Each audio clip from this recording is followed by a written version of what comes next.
Okay.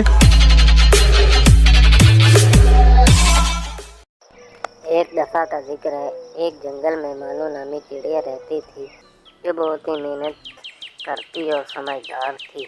उसके साथ वाले दरख्त पर कालू कौवा रहता था जो बहुत ही सुस्त और निकम्मा था। उसको जब भी खाने की ज़रूरत पड़ती तो किसी और से मांग कर खा लेता या छीन कर खा लेता था। मानो चिड़िया बहुत ही मेहनती थी। वो अपने लिए और अपने होने वाले बच्चों के लिए अनाज इकट्ठा कर रही थी ताकि बारिशों के दिनों में उसको बाहर ना जाना पड़े। एक दिन चिड़िया ने सोचा, हाय मेरा घोंसला तो बहुत ही कच्चा है, आगे बरसात के दिनों में कैसे टिक पाएगा। मेरे अंडे तो बारिश में खराब हो जाएंगे।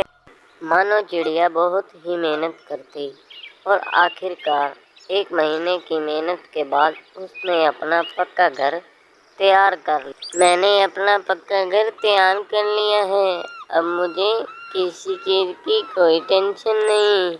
वहीं दूसरी तरफ कामचोर कौवा पूरा दिन अपने घोंसले में आराम और सुकून के साथ सोया पड़ा।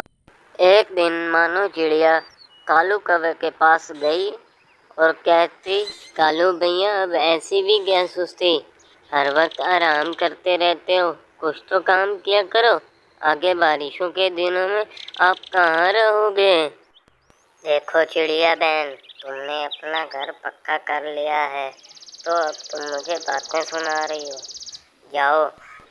कालू कौवे की ये बातें सुनने के बाद चिड़िया फौरन ही अपने घर की तरफ रवाना हो गई। मैं तो कालू भैया की भलाई के लिए बोल रही थी और कालू भैया मुझ पर ही गुस्सा करने लग गए। यूं ही दिन गुजरते गए। चिड़िया के घर 2 खूबसूरत से बच्चे पैदा हुए। चिड़िया बहुत ही खुश थी। अब बस बारिश होने ही वाली है, मेरे बच्चे भी हो गए, अब मुझे कोई चीज़ की चिंता नहीं है। यूं कुछ दिन बाद तेज हवाएं चलनी शुरू हो गई और देखते ही देखते आसमान पर बादल छा गए, जिसकी वजह से तेज बारिश होना शुरू हो गई। चिड़िया की मेहनत रंग लाई। चिड़िया के घर में पानी का एक कतरा तक न आ सका और दूसरी तरफ कालू कौवे का घोंसला पूरा पानी से भर गया। मेरा घोंसला तो सारा पानी से भर गया है और अब मुझे ठंड भी लग रही है, मैं चिड़िया बाजी के पास चला जाता हूँ। कौवा फौरन ही चिड़िया के घर की तरफ रवाना हो गया। कौवा चिड़िया के घर के बाहर आकर बोलता है, चिड़िया बहन प्लीज़ मुझे अपने घर के अंदर बिठा लो, मेरा घर पानी में भीग गया है और मुझे ठंड भी लग रही है।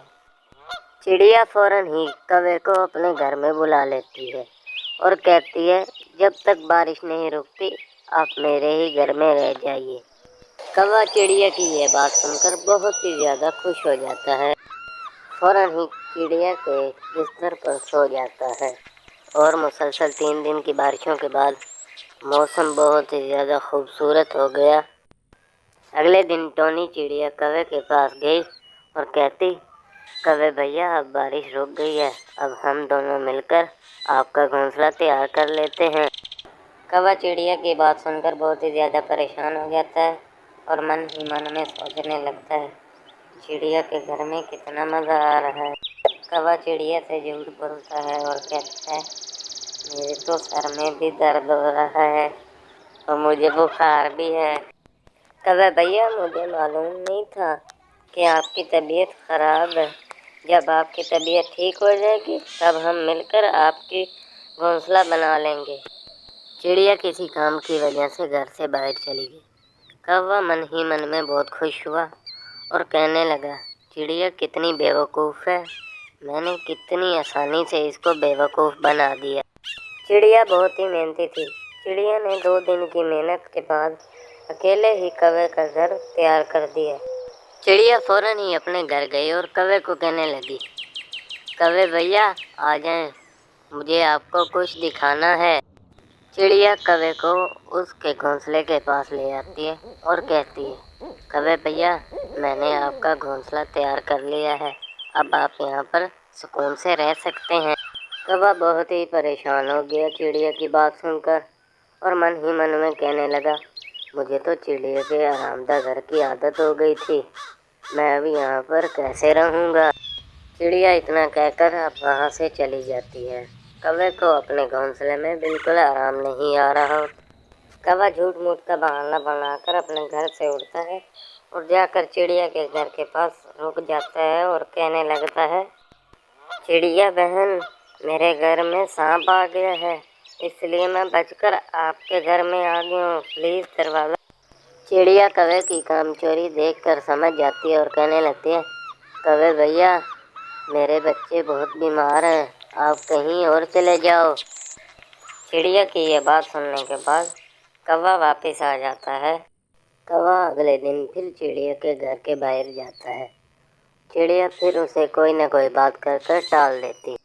कौवा चिड़िया की बात सुनकर घर आ जाता है और कहने लगता है, ये चिड़िया बहन को क्या हो गया कि मुझे अपने घर में आने से मना क्यों कर रही है और मुझे भूख भी बहुत लग रही। कौवा बहुत ही सुस्त था, लेकिन उसे भूख भी बहुत लग रही थी, इसलिए वो खाने की तलाश में निकल पड़ा। कौवे की मेहनत रंग लाई और उसे अनाज नजर आया। कौवे ने अपना पेट भरा और फिर घर की तरफ रवाना हो गया। कुछ दिन के बाद कौवे ने भी अपना पक्का घर तैयार कर लिया। चिड़िया ये देखकर बहुत ही खुश हुई। इस कहानी से हमें ये सबक मिलता है कि हमें किसी की उम्मीद या आस पर नहीं रहना चाहिए, बल्कि हमें खुद से काम करना चाहिए, क्योंकि काम करने में ही मेहनत में अजमत है।